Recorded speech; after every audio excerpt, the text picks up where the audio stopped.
왜 그러셨어요? 왜 비유로 알아들을 사람만 알아듣고 못 알아들을 사람은 못 알아듣게 하셨습니까? 좀 더 다 알아듣게, 좀 더 논리적으로, 좀 더 설득력 있게, 좀 더 많이들 알아듣게 하시지 않고 어느 정도의 의도성이 있는 것처럼 왜 그러셨습니까? 복음이 그러하다. 논리적인 설명으로 이해하고 받을 수 없습니다. 영으로 깨닫고 마음으로 느끼고 우리 안에서 믿음이 생기고 받아들여져야 하는 것입니다. 이것이 복음입니다. 하나님 말씀하신 것도 비유로 말씀하신 것은 더 어렵게 한 것이 아니라 오히려 더 잘 받아들일 수 있게 비유로 말씀하신 것입니다. 씨 뿌리는 것이 이들의 삶과 관련이 있었으므로 농사를 짓고 씨를 뿌리고 수확하는 무리의 어떤 직업, 삶, 생활과 관련이 있기 때문에 그들이 이해할 수 있는, 못 알아듣는 게 아니라 알아들을 수 있는, 이해하기 쉬운 비유로 말씀하신 것입니다. 그들의 삶과 맞닿아 있는 예로. 그런데 그것을 들을 자가 있고 못 들을 자가 있습니다. 이해하는 자가 있고 이해하지 못하는 자가 있습니다. 듣는다는 것은 귀로 소리를 듣는 것이 아니라 이것이 무슨 뜻인지 깨닫게 되는 것, 그리고 이것이 마음에 들어오는 것. 이해만 되고 거기서 끝나는 것이 아니라 무슨 뜻인지 알고 깨닫고 마음에 들어와서 뿌리 내리는 것, 믿음으로 그 말씀을 받는 것, 이것은 우리의 몫입니다.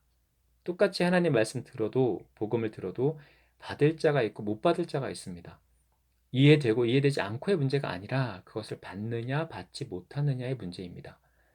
마치 씨앗이 땅에 뿌려졌을 때 흙 속에 들어가서 뿌리를 내리고 싹이 트고 뿌리를 내리고 씨앗을 흙이 받아들이는지 아닌지. 씨는 뿌려졌습니다. 이 씨앗이 땅에 받아들여지는지 아닌지. 이 땅은 우리의 마음이고 씨앗은 하나님 말씀입니다. 하나님 말씀이 선포되었습니다. 복음이 전하여졌습니다. 이것을 들었으나 우리 마음에 들어오고 받아들여지는지 아닌지에 대해서 이것은 받을 자와 받지 못할 자가 있다. 그러나 하나님이 씨앗을 뿌리는 것과 같이 말씀을 선포하시는 것은 누구에게나 동일하게 뿌려지고 말씀이 들려집니다. 그런데 왜 이 비유를 굳이 하셨어요? 그렇다라고 말씀하신 겁니까?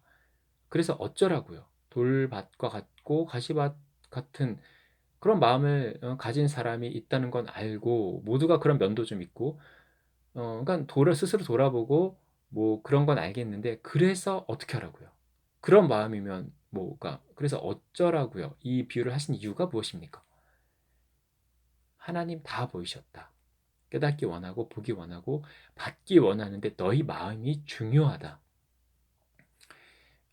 그러면 왜 굳이 비유를 통해서 하세요? 그냥 이 본문의 16, 17, 18절처럼 그냥 하시든지 왜 굳이 내 마음이 돌, 가시밭 같은 걸 그러니까 알았어요?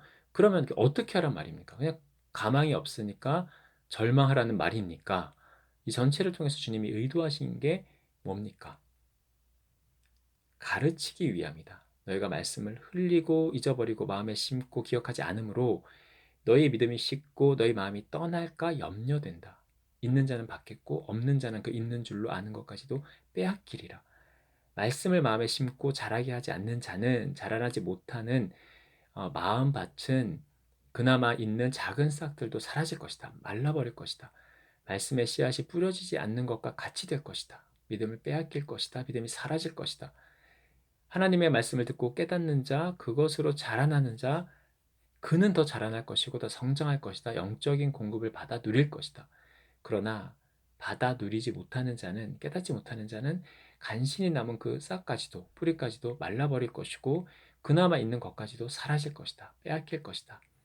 자기 마음을 돌아보라. 자기가 그대로 정체되어 있고 자라남이 없고 성장이 멈춘 것 같다면 그렇게 느낀다면 내면을 중심을 돌아보라. 내 마음이 어떤 바치며 말씀을 받은 은혜를 어떻게 하고 있는지, 내가 잘하게 하고 있는지, 수용하는지, 아니면 버리고 있는지, 흘려버리는지.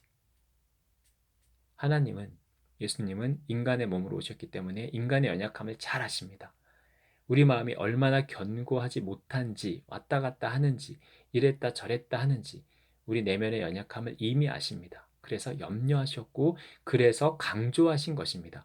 우리 마음이 얼마나 쉽게 돌아서고 변할 수 있는지를 잘 아셨기 때문에 너희는 스스로 삼가라. 너희가 어떻게 들을까 스스로 삼가라. 마음을 지키라. 너희 마음 중심을 돌아보라. 더 이상 잘하고 있지 않다면 있는 것도 말라버릴 것이다. 사라질 것이다. 이것을 빼앗긴다라고 비유하셨습니다. 있는 자는 잘하고 있고 공급이 있는데 그 공급을 누려서 잘하고 있는 그 마음은 그는 더 풍성히 자라날 것입니다. 풍성히 자라고 열매 맺을 것입니다. 그러나 그렇지 않은 자는 있는 뿌리도 말라버릴 것입니다. 이것은 우리 마음이, 내면이 얼마나 쉽게 변하는지를, 우리 중심의 연약함을 아시는 예수님이시기에 이 말씀을 하신 것입니다. 특히 제자들에게 이 말씀을 하셨습니다. 무리들에게 말씀하셨지만 제자들 들으라고 하신 것과 마찬가지입니다. 그들의 믿음이 얼마나 연약한지 아셨기 때문에, 그리고 그 이후 성경 말씀에 나오는 배에 오르사 풍랑이 일어 그들이 두려워할 때 예수께서 잔잔케 하시고 꾸짖으시고 물으십니다. 너희 믿음이 어디에 있느냐? 예수님이 행하신 기적과 놀라운 말씀을 들은 제자들조차도 마음을 지키고 말씀을 어떻게 받을까 스스로 삼가라. 분명히 경고의 말씀을 들은 제자들도 일순간에 예수님이 함께 하심에도 불구하고 두려워하고 놀랍니다. 그리고 예수께서 파도를 잠잠케 하실 때 당연하게 여긴 것이 아니라 오히려 놀랍게 여기고 그가 누구이기에 바람과 물에게 명령을 하는가? 그리고 그것을 순종하게 하는가? 놀랍니다. 예수님이 어떤 분이신지 몰랐던 것입니다. 우리에게 주어진 성경이 있고 여러 모임과 교회에서의 귀한 모임이나 아니면 개인적인 묵상을 통해서나 아니면 기도 가운데 성령의 비추심으로 하나님 음성을 듣고 말씀을 받습니다. 그런데 주의해야 합니다. 말씀이 너무나 귀하고 능력이 있는데 하나님 일방적으로 무조건적으로 하시는 분이 아니라 우리와 함께하기 원하시는 분이기 때문에 우리의 반응이 굉장히 소중합니다.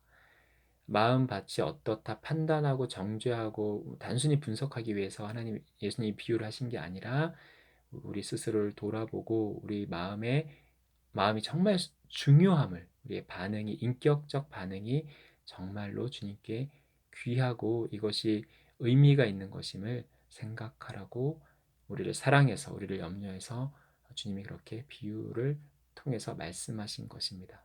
주님은 우리 마음을 원하십니다.